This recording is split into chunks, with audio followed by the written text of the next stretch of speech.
When I got my first camera, there were so many different confusing settings and dials and numbers that I really just didn't know where to go. So I just put on auto and press record. So I want to stay away from that with this video, and I want to show all of you the 3 basic camera settings that you can use to get started with your first video.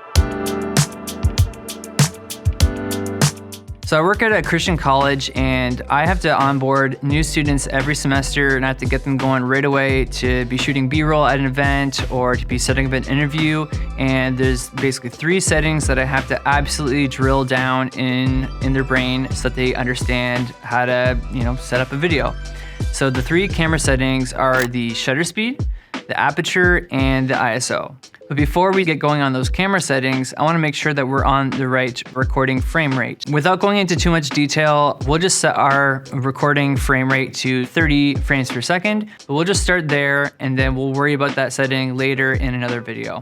Now that we've chosen a frame rate, let's set our shutter speed.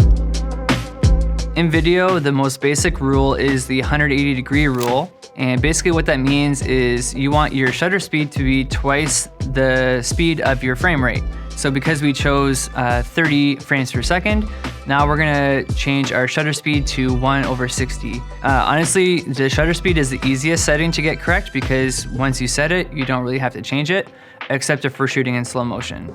So if you're shooting in slow motion, you might wanna be shooting in 60 frames or 120 frames if your camera allows it, in which case you'd wanna set your shutter speed to 120 frames or all the way to 240 frames per second. So basically just set it, double, and forget it. Don't even worry about it. The second camera setting that I want to go over is the aperture, or the f-stop. So the aperture is, if you have your lens, it's like that little thing that kind of goes wider or smaller in your lens. And what that's doing is it's allowing more or less light to come and hit the sensor of the camera. So if it's really wide, then you're letting in a lot of light, which will make your image brighter.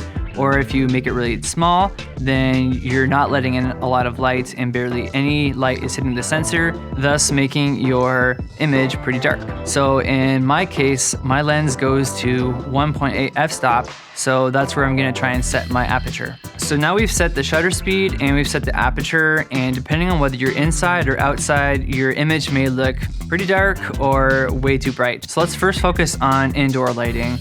So if you set the shutter speed to twice the frame rate, and if you set the aperture to as low of a number as you can go, made it as bright as possible, your image is still probably gonna be too dark, and then that's where the ISO comes in.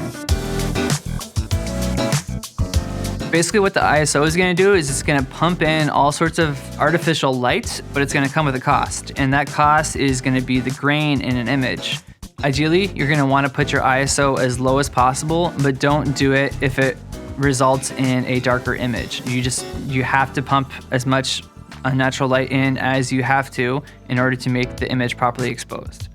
On the flip side, if you're shooting in an outdoor situation, if you set your shutter speed, if you set your aperture, then you're probably dealing with too much light. And even if you put your ISO all the way down to 100, which is the lowest it can go, your image is still gonna be too bright.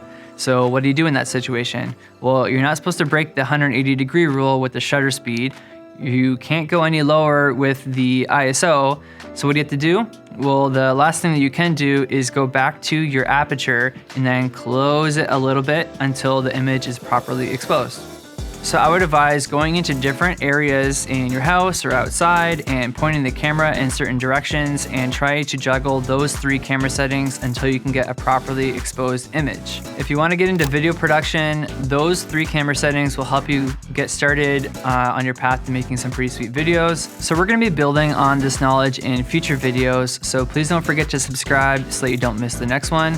I am just starting off this channel, so please say hi in the comment section. And take these tips and take care.